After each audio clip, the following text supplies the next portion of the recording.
Let me say at the outset that I do believe we are set for better times. The cycle of global economic growth is turning for the better. Many of the steps we have taken to address our domestic constraints are coming into play. India's own growth momentum will revive. An important development in the year that has gone by is the demonstration of the strength of our democracy. Our people have demonstrated their faith in the institutions of democracy by voting in record numbers in the recent assembly elections. Our party did not do well in these elections, but we welcome the extent of participation, and we will reflect on what the results tell us for the future and learn appropriate lessons. Our democratic constitution and the institutions of our democracy are the cornerstones of modern India. All of us who wish to build a better India, rid of poverty and corruption, must respect these institutions and work through them. They are the legitimate instruments in our hands with all their limitations. No one individual or authority can substitute for the due processes of democratic governance. Friends, over the past decade, we have been through many ups and downs. During my first term in office, India witnessed for the first time in its recorded history a sharp acceleration of the rate of economic growth to 9%. This exceptional performance was followed by a slowdown initiated by the global financial crisis. Over the past couple of years, all emerging economies have experienced a slowdown. India was no exception. Economies have ups and downs, and we should not focus overly on the short term. We should recognize that even if we include the years of slowdown, the rate of growth achieved in the past 9 years is the highest for any 9-year period. And it is not just the acceleration of growth that gives me satisfaction. Equally important is the fact that we made the growth process more socially inclusive than it has ever been. In 2004, I committed our government to what I said would be a new deal for rural India. I believe we have delivered on that promise very substantially.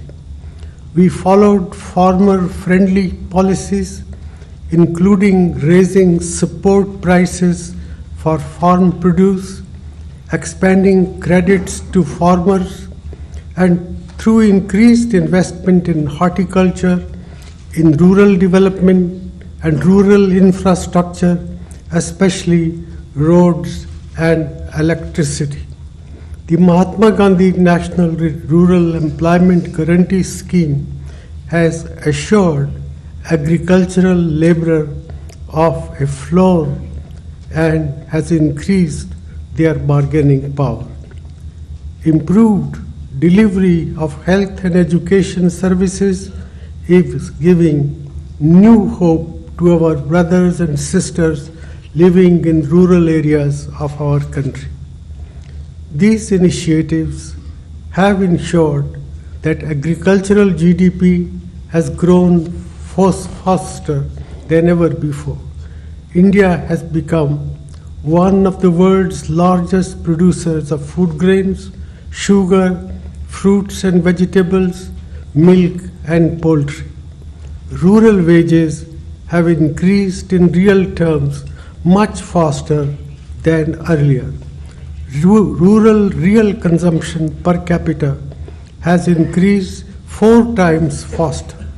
Because of these developments, the percentage of the population below the poverty line has fallen much faster in the period 2004 to 2011 than it did in the previous 10-year period. As a result, the number of people below the poverty line has come down by 13.8 crores. Friends, education has been a key element of our strategy to increase the productive capacity of our economy and improve access to better jobs. I have myself been a beneficiary of liberal scholarships and public investment in education. I can therefore well understand the critical importance of investing in education. I take great pride in the fact that we have transformed the educational landscape of our country through Sarv Shiksha Abhiyan, through new scholarships for scheduled castes, scheduled tribes, other backward classes and minorities, and with the focus on the girl, child, and young women, we have widened educational opportunities. We have set up new universities, new institutes of science and technology, new industrial training centers, and enabled the flowering of individual enterprise in skill building and education. I also feel satisfied with our legislative effort. Despite unprecedented parliamentary hold-ups, we have passed several important laws that seek to empower our people and our democratic institutions. I do not wish to elaborate on our achievements in the economic arena. These are spelled out in detail booklet which has been separately distributed, and I would be happy to answer questions. There are, however, 3 points which I would like to make. First, I am concerned that we have not been as successful as we need to be in generating employment in the manufacturing sector. This is an aspect of performance which we are working hard to correct. We need a much stronger effort to support of small and medium enterprises, which can be a major source of good quality employment. Our manufacturing strategy gives high priority to this objective for the future. Second, we have also not been as successful in controlling inflation as we would have wished. This is primarily because food inflation has increased. However, we should remember that those who produce food gain from higher prices. Also, our inclusive policies have put more money in the hands of the weaker sections. To keep food prices in control, we need to increase supplies and also improve marketing arrangements and logistics.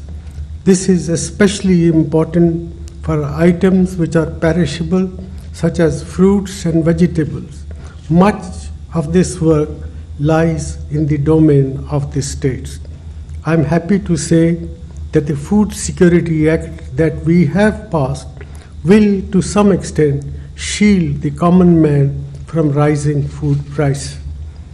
The worry about inflation is legitimate, but we should also recognize that incomes for most people have increased faster than inflation.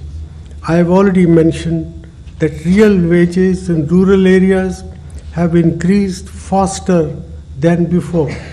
Per capita consumption in both rural and urban areas has increased significantly.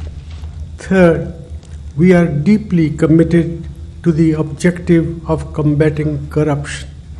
An array of historical legislation has been enacted to make the work of the government transparent and accountable. Governance has been made more answerable as never before. Most of you have been routinely using the Right to Information Act to access government documents, which was not possible earlier.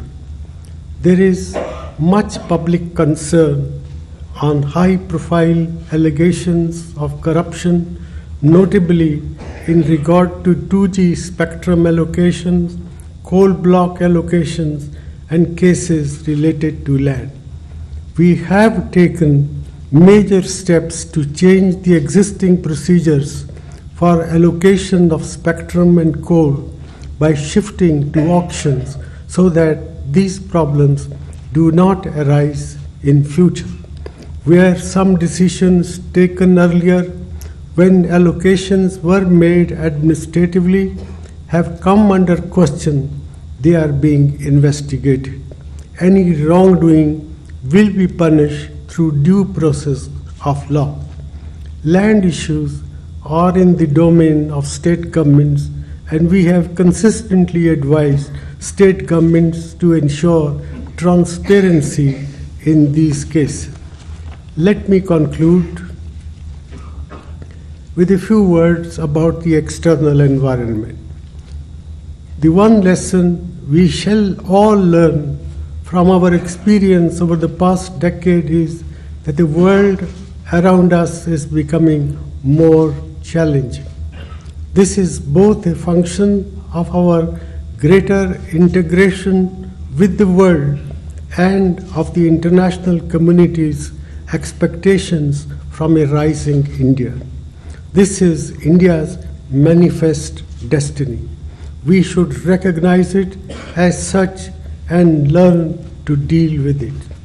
India will continue to invest in its defense and national security, in providing security to its own people and ensuring regional security and stability. At the same time, we will continue to seek better relations with our immediate neighbors, knowing that the destiny of the Indian subcontinent is linked through a shared history and a shared geography. It has also been my effort to build long-term, stable, and mutually beneficial relations with all major powers and all our Asian neighbors. We should continue to benefit from global opportunities and contribute to global efforts in creating and managing global institutions to deal with global challenges. Friends, I have enormous confidence in our people's ability to deal with challenges at home. In a few months' time, after the general election, I will hand the baton over to a new Prime Minister. I hope it will be a UPA chosen Prime Minister, and our party will work to that end in the campaign for the general election. I am confident that the new generation of our leaders will also guide this great nation successfully through the uncharted and uncertain waters of global change. As we enter the new year, we will continue to implement our policies with vigor and commitment, aiming to revive growth, promote enterprise, generate employment, eliminate poverty, and ensure the safety and security of all our people, particularly our women and children. Our government will work ceaselessly till its last day. Thank you and Jai Hind. I thank the Honorable Prime Minister for his opening remarks. The first question would go to the Honorable Representative of the Press Trust of India, Mr. Ajay Kaul, or his colleague right there. My request would be that while I'll try and identify as many people as possible, when you ask the question, if you could identify yourself and the organization that you represent. Hello sir, Ajay from PTI. So my question is, after this assembly election, there is a... Sir, he's right. After the assembly elections, the Congress, in which Congress faced drubbing, much of churning is going on within Congress. Do you think Congress should now formally announce a PM candidate? Well, the Congress President has already answered that question. We will announce our candidate for the Prime Ministership at an appropriate time. The second question would go to the Honorable Representative of the Dainik Bhaskar newspaper, Mr. Prakash Pandey, if he's there, if he could identify himself. Pankaj Pandey.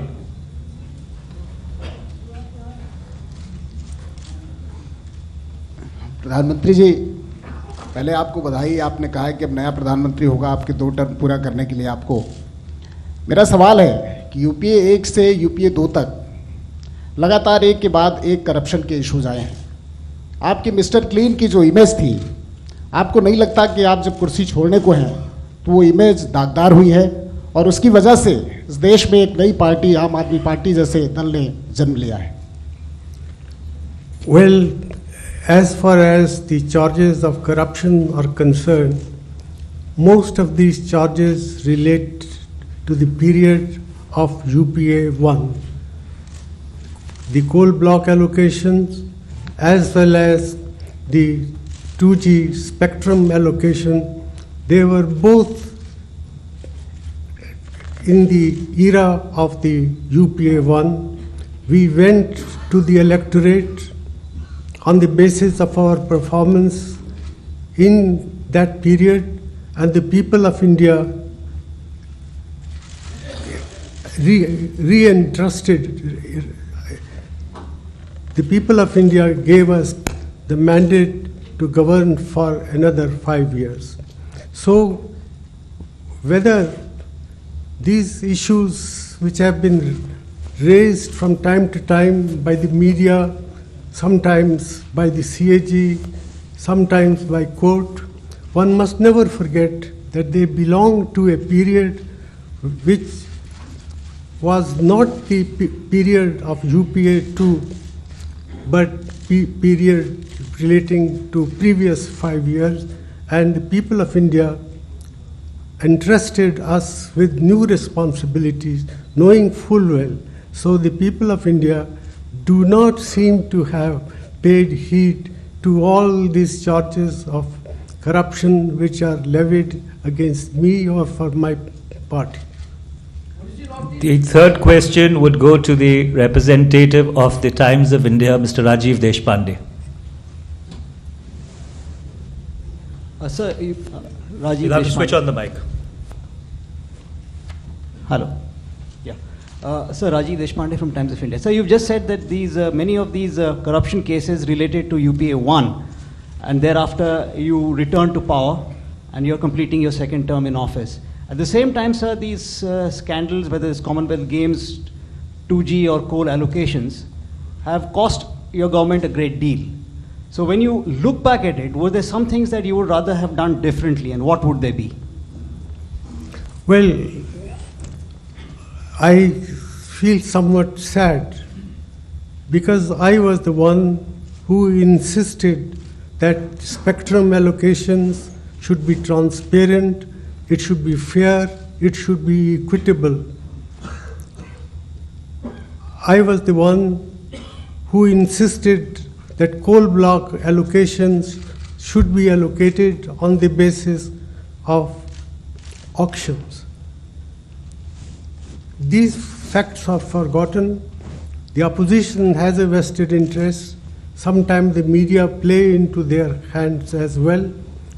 And therefore, I have every reason to believe that when history is written of this period, we will come out unscathed. This is not to say that there were no irregularities. There were irregularities, but the dimensions of the problems have been overstated by the media, by the CAG sometimes, and by other entities. The next question goes to the Honorable Representative of CNN-IBN, Pallavi Ghosh.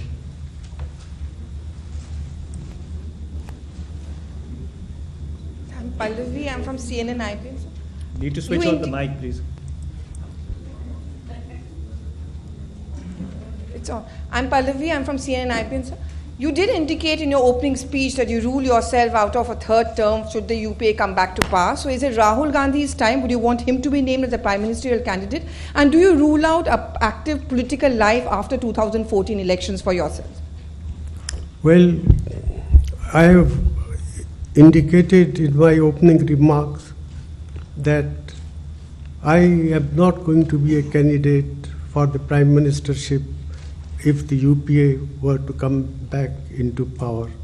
Rahul Gandhi has outstanding credentials to be nominated as the presidential candidate, and I hope our party will take that decision at an appropriate time. The next question will go to the representative of ABP News, Mr. Shazi Zama.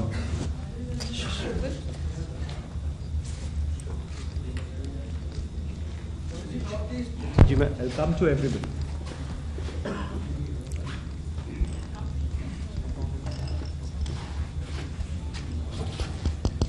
मैं ABP news से शाजी जमा। पिछले 9-10 वर्षों में क्या कभी ऐसा मुश्किल वक्त आया कि आपको लगा कि आपको इस्तीफ़ा दे देना चाहिए? I've never felt like resigning at any time. I've enjoyed doing my work. I have tried to do my work with all honesty, with all sense of integrity, without regard for fear or favor. The next question goes to the Honorable Representative of the Malayalam Manorama, Mr. Sachidanand Murthy. Right there, please.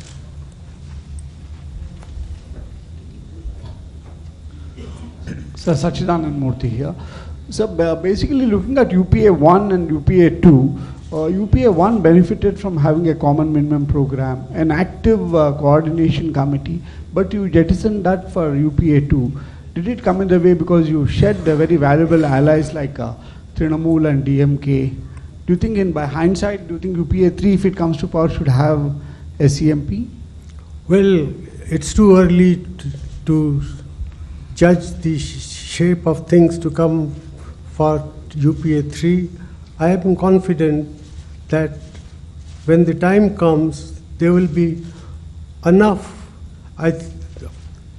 number of people who would recognize that a coalition guided by the Congress party of the type that the UPA regime has been is something which is required, which is eminently needed to carry out the social and economic revolution that we want this country to experience, to get rid of poverty, ignorance, and disease that afflict millions of people in our countries even now. The next question goes to the Honorable Representative of the Business Standard newspaper, Aditi Fadis, please.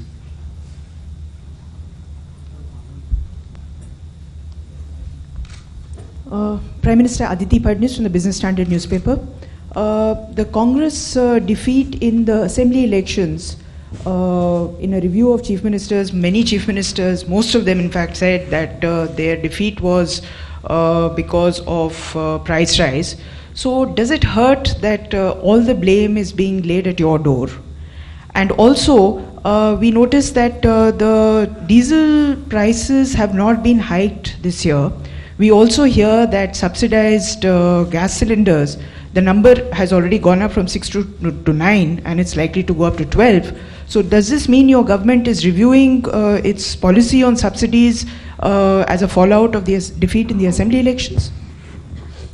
Well, what is going to happen in months to come, I would not like to speculate, certainly not in this forum, but I will be honest enough to say that it could be that the price rise was a factor in the people's turning against the Congress party, and I have explained the reasons why price rise took place, for reasons beyond our control, because international commodity prices were rising, because international energy prices were rising, and these were the factors which made it difficult for us to control prices as effectively as we could have done.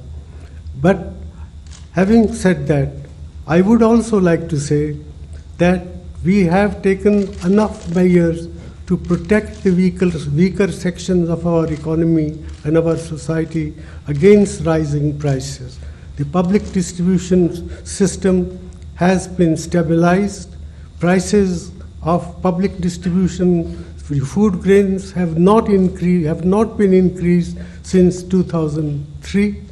And what is more is that through instrumentalities like the Manrega, Mahatma Gandhi National Rural Employment Program, we have ensured that the rural wages earned by the agricultural laborers are indexed at the rate of inflation. They provide a certain measure of protection to these segments of our society, and these factors should not be lost sight of. The next question goes to the representative from the Urdu press, Mr. S.M. Asif, please.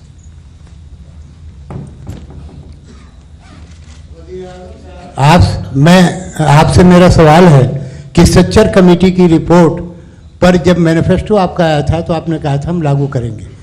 आपने इन 5 सालों में बहुत सारी scheme minorities के लिए दी, लेकिन ये क्या वजह है कि ये माइनॉरिटी की स्कीम आवाम तक नहीं पहुंच पाती है? हमने सच्चर कमेटी की सिफारिशों को लागू करने में काफ़ी काम किया है, और मुझे दुख से कहना पड़ता है कि ये तमाम आवाम तक नहीं पहुंच सका। ये भी ठीक है कि कुछ ऐसी बातें हैं जो अभी करनी बाकी हैं, कुछ कोर्ट्स में पड़ी हैं, कुछ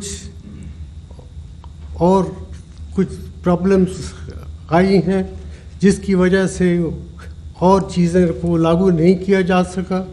लेकिन जहाँ तक हमारे गवर्नमेंट का ताल्लुक है, scholarships for minorities have gone up tremendously.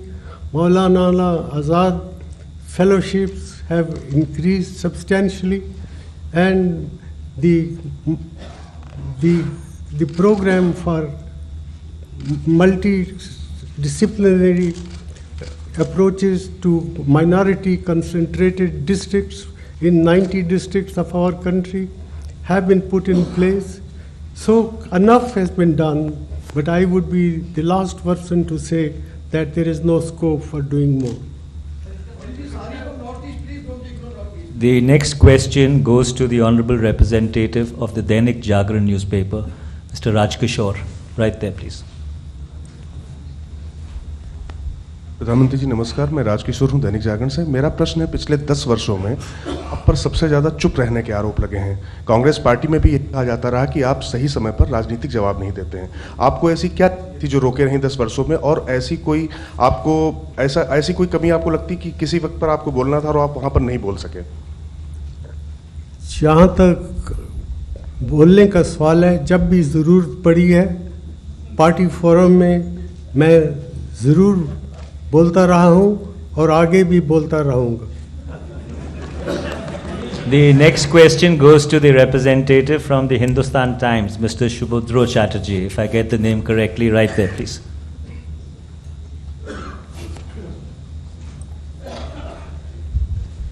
So this is Shubhodro Chatterjee from Hindustan Times. Sir, with the elections due in barely 4 months, are you still hopeful about pushing some more reforms agenda?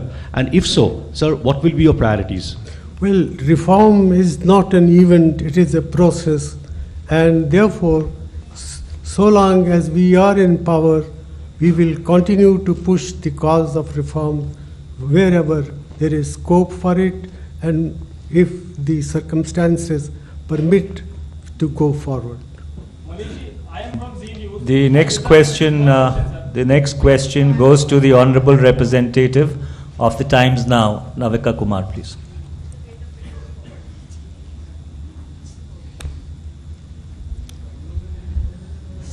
So I'm Navika Kumar from Times Now, and my question to you is again related to corruption.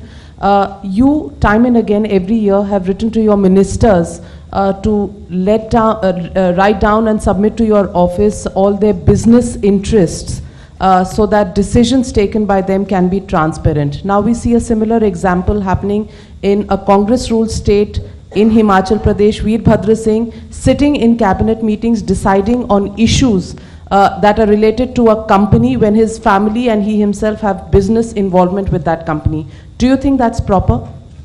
I'm sorry, I'm not able to comment on what you're referring to happening in Himachal Pradesh. I have seen some newspapers reports. I've also received a letter on 29th of December by Shri Arun Jaitley, but I haven't had the time to apply my mind to it about what is the truth in these allegations. Next question goes to the representative of NDTV Hindi, Mr. Himanshu Shekhar, please.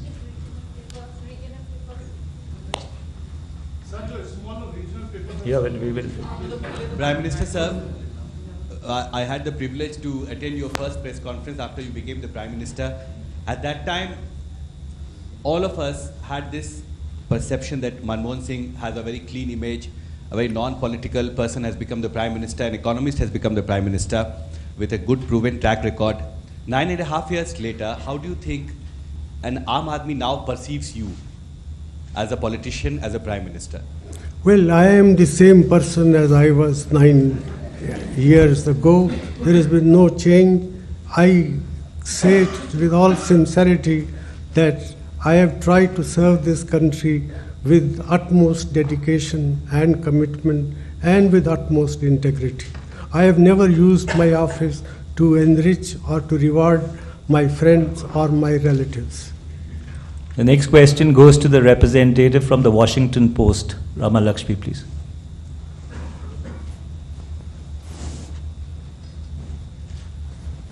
Mr. Prime Minister, I would like to ask you about the state of India-US relations now. This has been a big agenda in UPA-1 with the nuclear deal. But now, as your term comes to an end, it looks like it has hit rock bottom again. Would you like to comment on that?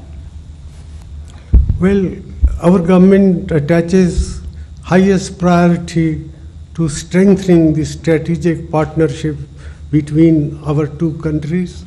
There have been recently some hiccups, but I sincerely believe that these are temporary aberration and diplomacy should be given a chance to resolve these issues that have arisen.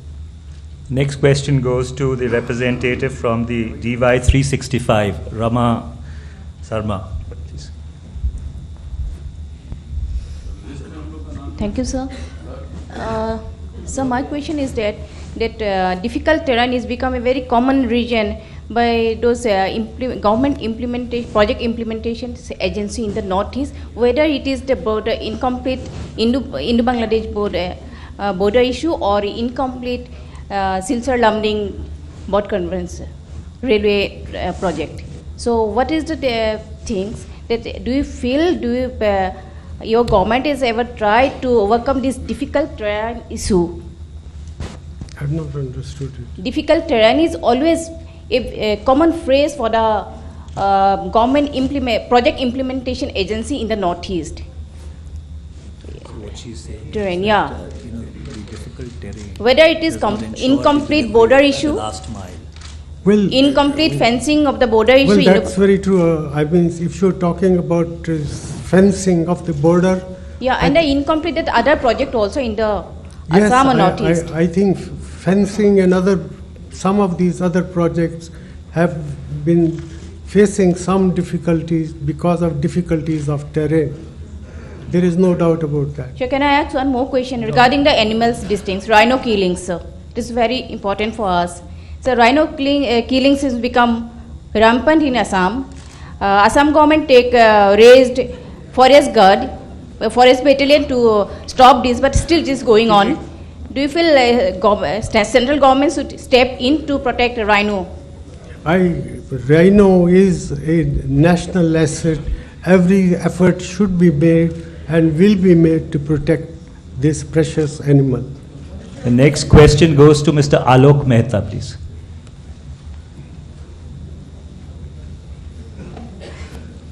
प्रधानमंत्री जी, आपने चूँकि एक बड़ा लंबा अरसा देखा है प्रधानमंत्री के रूप में भी, वित्त मंत्री के रूप में, अपोजिशन लीडर के रूप में, और अब जिस तरह से इलेक्शन हो रहे हैं, लाइक लीडर्स के नाम पर ही वोट, चूँकि आपकी पार्टी भी तय कर रही है कि पहले ही प्रधानमंत्री का नाम तय हो जाए, तो आपको लगता है कि हमारे सिस्टम में भी कभी मतलब पार्लियामेंट को विचार करना होगा कि कॉन्स्टिट्यूशन में चेंज करके प्रेसिडेंशियल सिस्टम होना चाहिए, ताकि गठबंधन की राजनीति में जिस तरह दिक्कतें आपको आई होंगी या दबाव आए होंगे देश के विदेश के, उससे निपटने में अगले नेतृत्व को, लीडरशिप को सुविधा हो?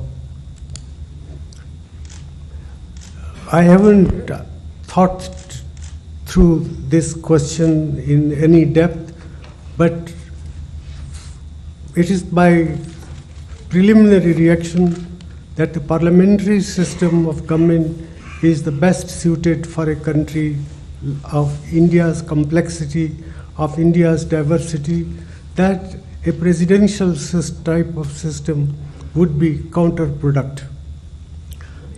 The next question goes to the representative from NDTV English, Mr. Sunil Prabhu.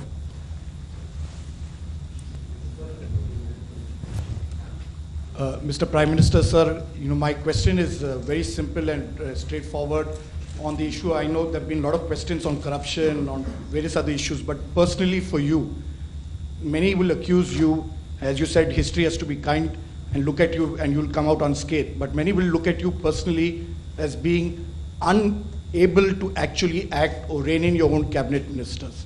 The fact that you allowed a situation to go out of hand, that you failed to act politically, which was required, and that you kept going back to a core group or to various other people but refused to act, and that is why we came to a stage where even the Supreme Court asked the Prime Minister's office and even indicted it for various acts of omission and commission.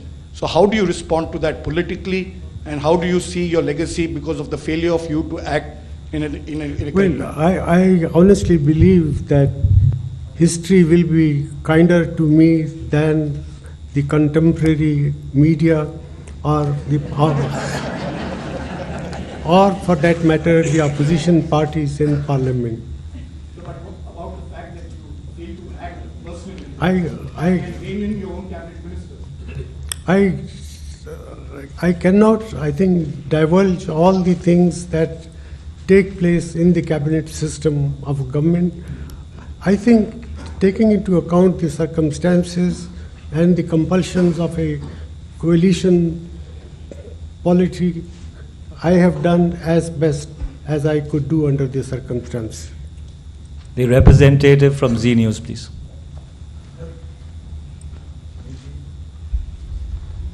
Thank you Manish ji. और प्रधानमंत्री जी, सबसे पहले आपका धन्यवाद कि मुझे इस सवाल पूछने का मौका मिला। मैं आपको जी मीडिया के एक नेशनल चैनल और 8 रीजनल चैनल के 200 मिलियन व्यूवर्स की तरफ से आपसे एक सवाल पूछना चाहता हूं कि जब आप कहते हैं कि प्रधानमंत्री के तौर पर आपका जो है कार्यकाल अब आप पूरा करने जा रहे हैं और बैटन आप राहुल गांधी को आप इंडिकेट कर रहे हैं, मेरा सवाल आपसे यह है कि जब मुकाबला होगा तो राहुल गांधी वर्सेस नरेंद्र मोदी का मुकाबला होता है।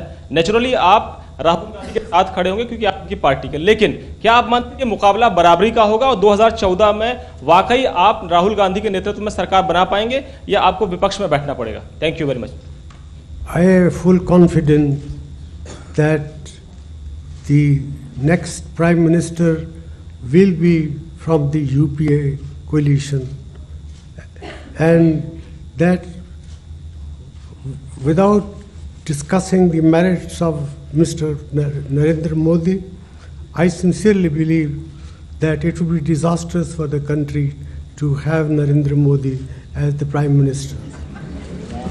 The next question goes to the representative from the Indian Express, Mr. Manish Chibber, if he's here, please. Yeah, right here.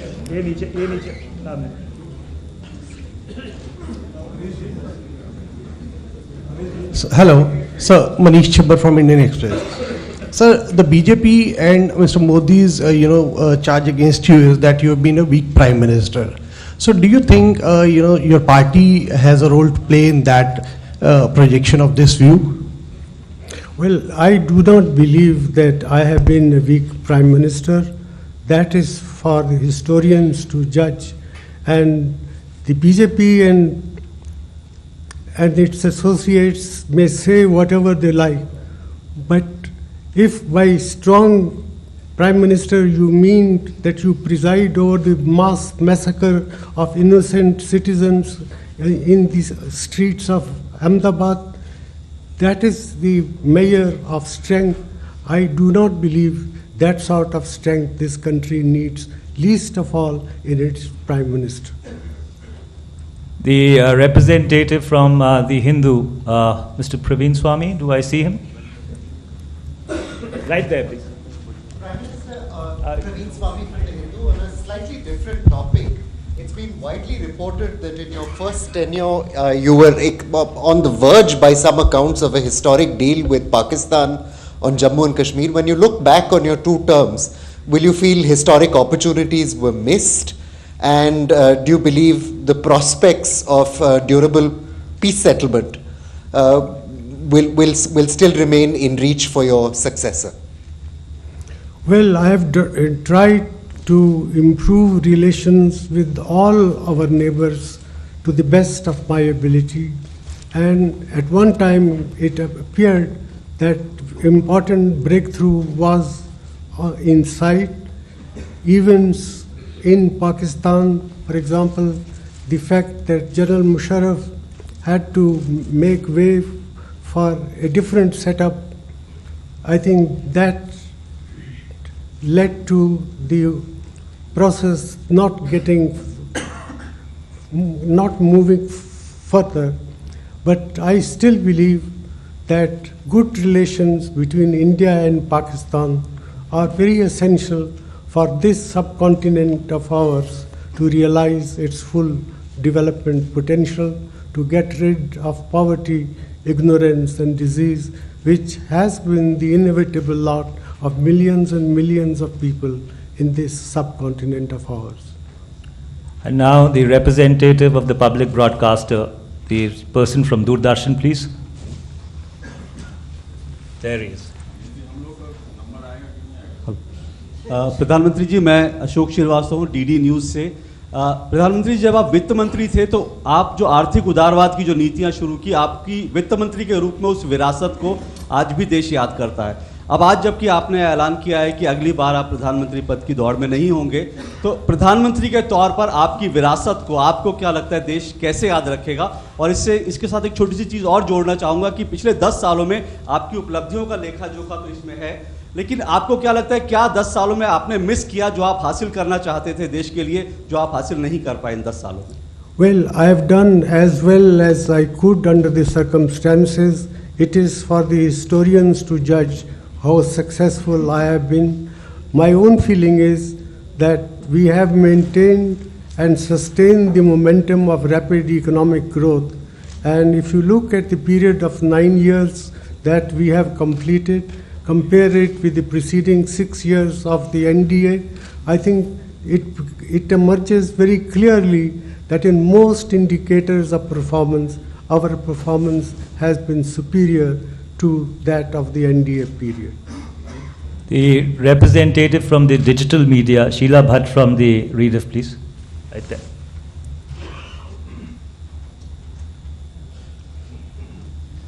Sir, I'm Sheila Bhatt from Rediff.com and India Abroad.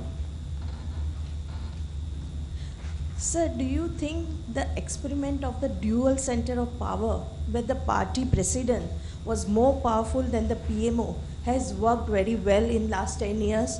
Was this division of real power and a formal power necessary? And do you think that was this arrangement a liability or an asset to your UPA government? Well, I can only speak about the system as it has worked.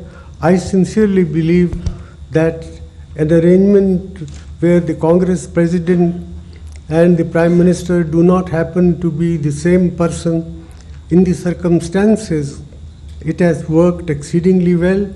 For me, it has been a remarkable achievement that I have been able to complete 10 years of my prime ministership without any hiccups in the relationship between the Congress party and the Prime Minister, or for that matter, the government. For me, Mrs. Gandhi's support has been enormous help in dealing with very complex issues, and the fact that she was there to back me up facilitated my task as Prime Minister in more than one ways. The representative from the headlines today, please, Mr. Karthikeya Sharma. Yeah, please. I'm Sir, trying I'm my Karthikeya best. Sharma from Headlines Today. So my question to you is that why was it not possible for you in your tenure as 9.5 years as the Prime Minister to visit Pakistan? Well, I would very much like to go to Pakistan. I was born in a village which is now part of West Punjab. But as Prime Minister of a country, I should go to visit Pakistan if conditions are appropriate to achieve solid results.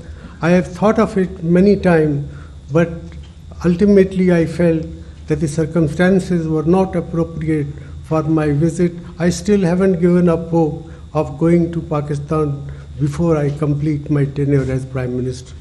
The representative from the Tribune, please. Mr. K.V. Prasad, do I see him? Yeah. Mr. Prime Minister, I'm Prasad from the Tribune. At the end of the first year in 2005, the Prime Minister's office speech which you delivered said you rated 7 out of 10 for your government. Now that it is a decade in the office, how would it be on a scale of 10? I have not understood. KV, would you repeat your question, please? Yeah,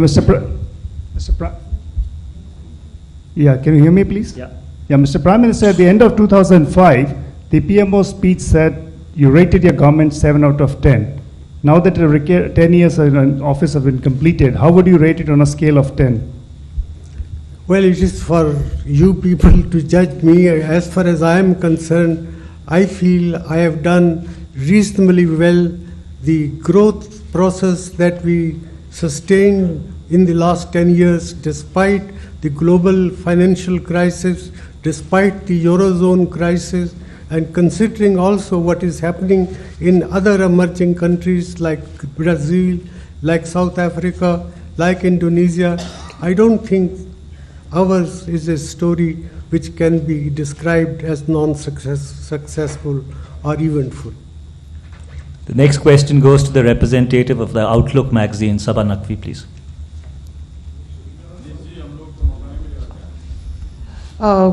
Good morning, Prime Minister.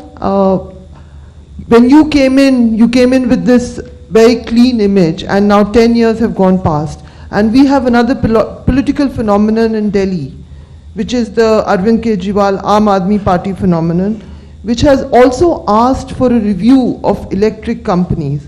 So my question to you is twofold. One, how do you rate the phenomenon of AAP? And secondly, as someone who understands policies, economics, do you think we need a CAG audit of companies which supply power? And is it a good idea? Well, the people of India have reposed confidence in the AAP party in Delhi. I think we must respect the democratic process, and it is only time will tell whether this experience is capable of dealing with the challenges that our economy and our polity faces. It is too early, I think. They've been there only less than a week. They must be given time and chance to justify themselves. The gentleman right here, please. The representative from the India TV, if I identify him properly. प्रधानमंत्री जी, मैं मिथिलेश कुमार हूँ, India news से। बार बार आप कहते हैं कि राहुल गांधी हमारी cabinet में आ जाएं, शामिल हो जाएं, या राहुल गांधी के लिए आप कुर्सी छोड़ने के लिए तैयार बैठते हैं, लेकिन हर बार मना कर देते हैं, आपको तकलीफ नहीं होती? और दूसरा सवाल, कांग्रेस पार्टी में किसी से बात कर लीजिए, हर कोई कहता है कि मनमोहन सिंह सरकार की नेगेटिव इमेज की वजह से कांग्रेस पार्टी की करारी हार हो रही है। Well, that certainly is not my view, and if you feel that there are people who hold that opinion, I cannot help it. It is for historians to judge what I have done, what I have not done, what were my weaknesses, what were my strengths. As far as I am concerned, I am convinced that considering the circumstances under which I had to work because of the global slowdown, we have done reasonably well. We have delivered the highest rate of growth in the first 9 years of our government, highest ever since this government, this country got going as an independent country.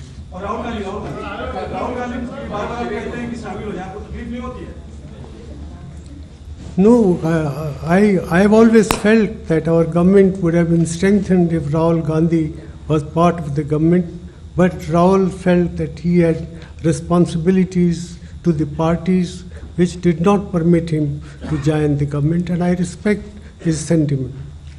The lady there in the corner, please, if I identify her correctly, Renu Mittal.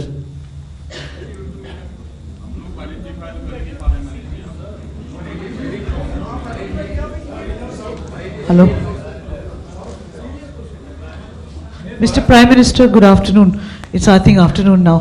Sir, there's been a clamoring within the Congress party that they needed a political face before they went to the elections. Now, did the Congress leadership ever hint to you that maybe it would have been better if you had stepped down before the elections? Because you see, from whatever you've told us in the last 1 hour, you have not really taken the blame for any of the acts of omission and commission of this government. Doesn't the buck stop also with the Prime Minister on issues of corruption and price rise, the two issues which have been identified by Rahul Gandhi as the reasons for the defeat of the party in the assembly elections? Well, I have said what I have to say, but nobody has asked me to step down because of any inadequacies that may have characterized my tenure as Prime Minister. Venkat, I've asked Venkat, I've identified Venkat, please. Mr. Prime Minister, Vanakkam. Venkat Raman from Dinamala. I just wanted to ask two clarifications from you. One, when you talk about Tamil Nadu, there are two major issues you know well. One is the Sri Lankan problem, Sri Lankan Tamil issue. Other one is Tamil Nadu fishermen. According to you, when are you going to find a permanent solution for the Tamil Nadu fishermen, number one? Number two, when your government is so concerned about Devayani, the Indian diplomat, but at the same time, you're not bothered about the Sri Lankan Tamils, which is a part of Indian origin. Why this partiality? Why the stigma, the treatment towards the Sri Lankan Tamils? Well, it is not true that we are not concerned about the well-being of the Tamil population in Sri Lanka. We have consistently made every effort to persuade the government of Sri Lanka to address the genuine problems of the Tamil population of Sri Lanka. We'll continue to do so in the future as well. As far as the fishermen's fate is concerned, we have on innumerable number of occasions discussed this matter with the government of Sri Lanka, and now we find that in the northern Sri Lanka we have a government of the Tamil population themselves. We feel that there is an opportunity for the Tamil population of Sri Lanka and the Tamil population in Tamil Nadu to sit together to work out an arrangement between the fishermen of the two countries which will be mutually satisfactory. I think this thing is going to happen. This is the only way in which this problem of fishermen in both countries can be resolved. Liz Matthews from the Mint, please. Liz Matthews from the Mint. Sir, what would you say as the best and the lowest moment in your term as the Prime Minister in the last 1 decade? I'm not sorry. Liz, could you repeat your question, please? What would you say as the lowest and the best moment or achievement in your term as the Prime Minister in the last 1 decade? The best and the lowest moments.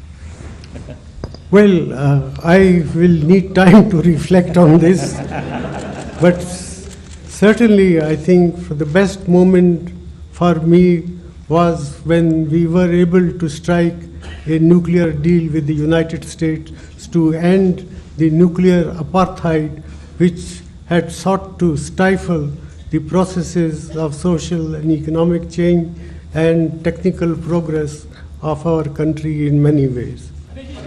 The gentleman in the tan coat there, please. वो आपके पीछे, संजय आपके पीछे, उसके बाद मैं आप सभी को बारी देने की कोशिश कर रहे हैं. उनको, हाँ, इनको. Could you identify yourself, please? Sir. आज तक से जिस तरह से आम आदमी पार्टी ने करप्शन को कोर इशू बनाया और दिल्ली का इलेक्शन जीत गई, बड़ी पार्टियों को पीछे छोड़कर सरकार बना लिया, आपको क्या लगता है कि नेशनल पार्टीज के लिए, बड़ी पार्टियों के लिए इसमें कोई मैसेज है? और इससे क्या आपको लगता है कि लोकसभा चुनाव में अब कांग्रेस के सामने नरेंद्र मोदी के अलावा अरविंद केजरीवाल भी एक चैलेंज हो गए?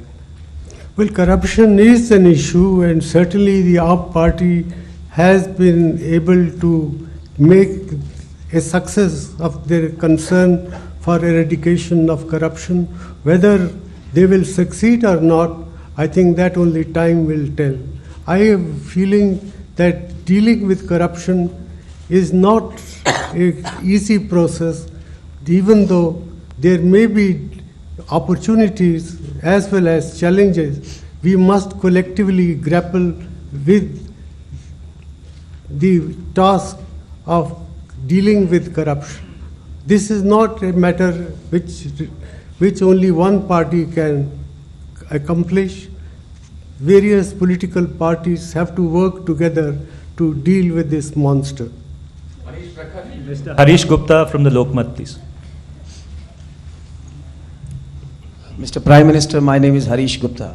I would like to ask you and remind you of 2010 when you addressed the press conference saying that you have an unfinished agenda and a lot of things to be done. And now you have only, I think, 3 more months before the elections are declared. Do you have anything particular in mind which you want to do and couldn't do so far? Because you have already made it clear that you are not a candidate for UPA 3. Maybe in a coalition, if something is thrown up and the party or UPA coalition partners may come back to you that you have done so wonderfully well that country cannot really survive without you as the Prime Minister for the 3rd term either. Thank you. Well, I think the 5 months that are there with us is still, I think, a long period of time for us to revive the growth impulses of our economy. If I am successful in doing that, I think I would consider a job having been well done. George Ibrahim from the Deepika, please, right there. Mr. Prime Minister, I am George Kalewayil from Deepika Malayalam Daily. You know, you are going to my state Kerala tonight, and 2 burning issues are in Kerala right now. One is the Kasturi Rengan report, which is hurting the sentiments of the farmers, and the other is the LPG price rise. And will you be announcing, at least there was indications that the government will be coming out with 12 subsidized cylinders. Will you be announcing that? And will you be announcing a relook into the Kasturi Rengan report? Well, as far as the Kasturi Rangan report is concerned, this is still in the stage of being discussed with various state governments. No final decision has been taken. And as far as raising the number of cylinders that will be made available to the people, I think no decision has been taken as of now. Sanjay Mishra, please. Could you identify the publication that you represent? Sir मैं संजय मिश्रा अमर उजाला से हूँ। मेरा सवाल sir Sikh दंगों को लेके है। जब आप प्रधानमंत्री के रूप में आए थे तो आपने अमृतसर जाके सिखों के घाव पे मरहम लगाया था और उनको न्याय दिलाने की बात कही थी, पर 10 साल बीत गए। एक तरफ आप स्नूप गेट के लिए एक स्पेशल टास्क फोर्स जुडिशियल बनाते हैं, लेकिन सिख विरोधी दंगों के जो पीड़ित हैं आज भी सड़क पे दौड़ रहे हैं न्याय के लिए। क्या एक प्रधानमंत्री के रूप में आपको इस बात का अफसोस नहीं है कि 10 साल तक आप उनको न्याय नहीं दिला पाए? Well, if you're talking about the Sikhs who suffered in 1984 riots, I think our government has done quite a lot, and I use the opportunity of a discussion in Parliament to publicly apologize to the Sikh community on behalf of the government of our country for what had happened in 1984. It should never have happened. And as far as the compensation is concerned, I think one can never give adequate compensation to compensate for the loss of valuable lives, but wherever possible, we had provided succor to the suffering families of these Sikhs of 1984 riots. Manini Chatterjee, if I see her behind the cameras.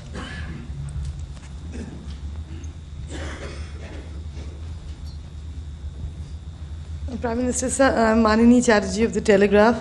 You've already declared that you will not be, you're not a candidate for a UPA 3 if it were coming, if it so happened that the UPA 3 were to come.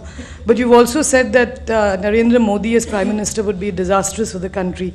So after the 2014 election, do you plan to just retire and write your memoirs and play with your grandchildren, or are you going to play an active role either in the opposition or in the government, even if you were not the Prime Minister? I haven't thought through, I think, that process. It's too early. I have still 5 months to complete my present tenure, and therefore when I reach that stage, I will cross that bridge. IBN 7 से प्रबंजन। Mister prime minister, मैं नीरज हूं IBN 7 news channel से। मैं आपसे पूछना चाहता हूं कि आपके करीब 9.5 साल के कार्यकाल में ये एक परसेप्शन रहा कि फैसले 10 जनपद में होते हैं, उनका ऐलान 7 RCR या PMO से होता है। कांग्रेस अध्यक्ष सोनिया गांधी या उपाध्यक्ष राहुल गांधी का अगर इशारा भी हो तो सरकार उसे अमल में लाने में, उसका ऐलान करने में बिल्कुल देर नहीं लगाती। इस परसेप्शन, इस छवि के बारे में आप क्या कहेंगे? Well, it is not a disadvantage. The Congress party president or the vice president, if they have any views, they ought to be reflected in the thinking of the government to the extent that it is possible. And I think it is not a disadvantage or a drawback in the system that we have operated. The fact that Mrs. Gandhi, or for that matter Rahul Gandhi, were there to back the government up is something which has enabled us to deal with many difficult moments in these 9.5 years. There were, of course, times when they differed from what the government had done. The government reconsidered those issues, and I don't think this is wrong or a disadvantage to make corrections if the party leadership feels that such corrections were required in the national interest. The honorable lady there in the black coat, please. Could you identify yourself? Smita Prakash of ANI. You talked a lot about your pride and satisfaction in many decisions that you took as Prime Minister. What would be your regrets, at least 2 regrets that you had, that in the 9.5 years you couldn't deliver on something that you wanted to very badly? Thank you. Well, I'm sorry, I haven't thought through this matter, but certainly I would like to do a lot more in the area of healthcare for children, healthcare for women, the national rural health mission that we started has achieved impressive results, but a lot more needs to be done. The lady right there behind her, please. Yeah, Padma Rao Sundarji, Dr. Manmohan Singh, I write for Die Welt, German newspaper. On behalf of the European media, I'd like to ask you, you started your address by speaking of better times in terms of the economy. From the foreign investors' point of view, and since we are in the era of coalition governments pretty much, would you say that the gloom is lifting also in terms of FDI, foreign investment? What would you like to say to foreign investors who have for the several years been a little skeptical about investing Well, in India? India provides a hospitable environment for foreign direct investment. We will continue to do so. We will continue to improve upon our practices wherever they are needed. Sindhi पत्रकारिता के प्रतिनिधि. Sir thank you very much Manish ji कि आपने एक बहुत छोटे समाचार पत्र को भी स्थान दिया जहां हमारे इतने बड़े बड़े चैनल और पत्रकार हैं. माननीय प्रधानमंत्री जी, मेरा आपसे एक सवाल है कि पिछले 10 सालों में आपने बहुत ही आर्थिक सुधार के कार्यक्रम किए जो आपने बताया. आप आरटीआई बिल लेके आए, रिसेंटली आपने लोकपाल बिल पास किया. कुछ अब जैसा अभी आपने कहा कि अभी मेरे 5 महीने का कार्यकाल और है, आप ऐसे और कौन से बिल हैं जो अपोजिशन को आप रिक्वेस्ट करें और अपोजिशन पार्टीज को रिक्वेस्ट करके पार्लियामेंट चलाएं और देश के आर्थिक और भ्रष्टाचार के जो मुद्दे हैं उनको खत्म करने के लिए आप कुछ और बिल पास कराएं. जैसा राहुल जी ने अभी एक हफ्ता पहले भी एक प्रेस कॉन्फ्रेंस में कहा था कि मैं चाहता हूं कि कुछ जो बिल पेंडिंग है जिसमें महिला आरक्षण बिल भी हो सकता है, क्या आप चाहते हैं कि इस तरह के बिल आपके कार्यकाल से पूर्व पास हो जाए? धन्यवाद. हमारी कोशिश होगी कि एंटी करप्शन बिल 5-6 बिल हैं जो पार्लियामेंट में पड़े हैं, एक ऐसा माहौल पैदा किया जाए कि ये बिल पास हो जाए और हमारी करप्शन के खिलाफ जो लड़ाई है वो आगे बढ़ सकेगी. हमारी ये भरपूर कोशिश रहेगी. महिला, I think women's reservation also happens to be one such area. Nirbal Pathak. Nirbal, would you identify the organization that you represent? Sir मैं निर्मल पाठक हूँ, हिंदुस्तान. सर आपने नोटिस किया होगा कि ज़्यादातर सवाल आपकी इमेज को लेके हैं. जब आप प्रधानमंत्री पीवी नरसिम्हा राव के मंत्रिमंडल में थे, वित्त मंत्री के तौर पर आपकी इमेज थी कि आप कोई नॉनसेंस टॉलरेट नहीं करते और स्ट्रेट फॉरवर्ड हैं काफ़ी. इस पिछले 7-8 साल में आप हम लोगों को ऐसा लगा कि आपने काफ़ी नॉनसेंस टॉलरेट किया है और एक आपकी पार्टी के लोग भी ये कहते हैं कि आप ओवररेटेड इकोनॉमिस्ट हैं और अंडररेटेड पॉलिटिशियन हैं. तो क्या इस पे आपकी टिप्पणी? Well, what you think of me or what the country thinks of me is something which I cannot speculate. But I have, as I mentioned earlier, I have tried to serve my country with the greatest sense of dedication and commitment. When I became Prime Minister, the general perception was that the Congress party has never been able to run a coalition government. The Congress ability to run a coalition government was to be tested, and we showed that the Congress party can successfully manage the coalition to complete not one but 2 terms.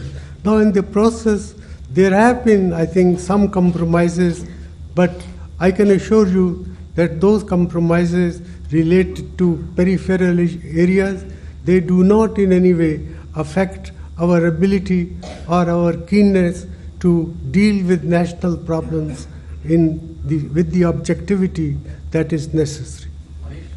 The lady right there, please. Mr. Prime Minister, this is Shweta Rajpal Kohli from NDTV Profit. During UPA 2 tenure, we saw not just a sharp slowdown, but also an immense trust deficit between the industry and the government. Were you really saddened by the sharp criticism that came from some top industry leaders? Also, if we were to identify the domestic factors that led to the slowdown and the trust deficit, what according to you tops the list? Well, there were domestic factors as well, but more important was the role of international factors. First, the global slowdown of 2008-2009, then the Eurozone crisis. But I would be the last one to say that there were no domestic factors. There were infrastructure bottlenecks. There were bottlenecks in terms of timely clearances of the projects from the point of view of environment and forest clearance. So these were also factors which influence both the international factors and the domestic factors to combine to contribute to a slowdown in the rate of economic growth of our.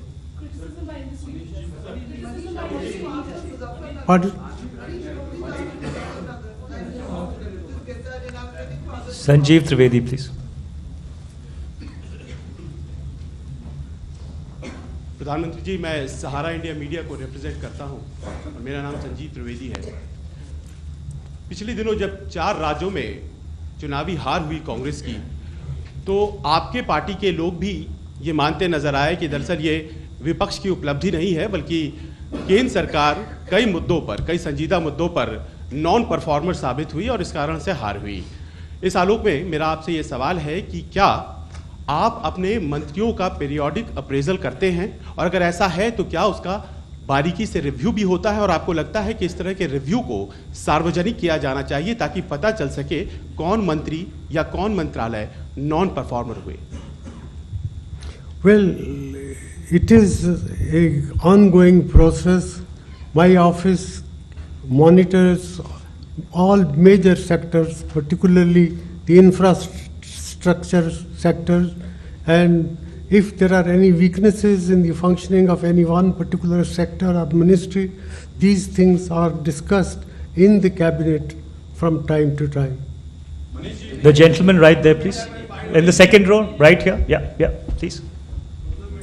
Afternoon, sir. My question really relates to the opening part of your comments. Would you kindly identify yourself? So sorry, Siddharth Zarabi from CNBC TV 18. Sir, at the opening part of your remarks, you spoke about growth momentum coming back. But the fact on the ground is that if you see prices across all sectors, energy prices, telecom prices, airline prices, general consumers from the middle class, those prices are running out of hand. And you spoke about inflation also. You have 5 months left, like you said. Is there any possibility that perhaps because of the political imperatives that this government and your government can get a handle on inflation finally at the very fag end of your tenure? Well, we'll certainly make every effort. We are trying to do that. And the Vice President of the Congress Party, Mr. Rahul Gandhi, convened a meeting of Congress Chief Ministers to discuss what can be done in the Congress-ruled states to bring prices under control as well. May I apologize from those who I could not identify. There'll be another time. I would like to thank the Honorable Prime Minister and thank all of you for this very stimulating interaction. Once again, my sincerest apologies. I know that a lot of you wanted to ask questions. I've tried my best to go across the hall. The Prime Minister has been extremely patient and has answered your questions. Thank you once again very much, and I promise you that I'll request the Prime Minister to be with us another time to address the questions which the rest of you have. Thank you very much. Ladies and gentlemen, let me wish you all a very happy New Year. Let me say at the outset that I do believe we are set for better times. The cycle of global economic growth is turning for the better. Many of the steps we have taken to address our domestic constraints are coming into play. India's own growth momentum will revive. An important development in the year that has gone by is the demonstration of the strength of our democracy. Our people have demonstrated their faith in the institutions of democracy by voting in record numbers in the recent assembly elections. Our party did not do well in these elections, but we welcome the extent of participation, and we will reflect on what the results tell us for the future and learn appropriate lessons. Our democratic constitution and the institutions of our democracy are the cornerstones of modern India. All of us who wish to build a better India, rid of poverty and corruption, must respect these institutions and work through them. They are the legitimate instruments in our hands with all their limitations. No one individual or authority can substitute for the due processes of democratic governance. Friends, over the past decade, we have been through many ups and downs. During my first term in office, India witnessed for the first time in its recorded history a sharp acceleration of the rate of economic growth to 9%. This exceptional performance was followed by a slowdown initiated by the global